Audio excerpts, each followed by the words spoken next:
waxaan joogaa meel aan ka fogay hotelka Hayaat Salaadkiisan aad ayaan ugu soo dhawaaday halka madaas kala wali waxaan socdaa gaarnaan ciidamada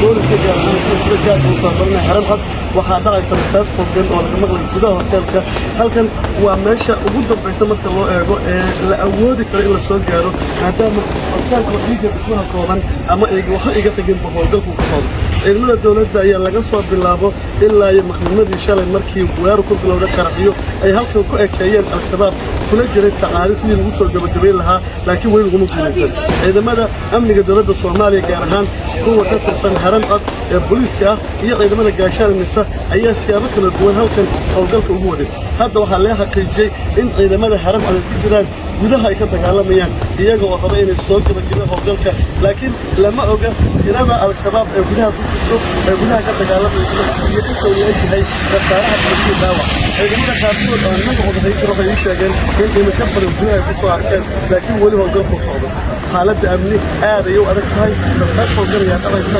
laakiin dadka faham waxa la maqli karaa daryanka gudaha wax ka socdo oo aan la ogeyn halkay ku dhacayaan iyo sida u socdaan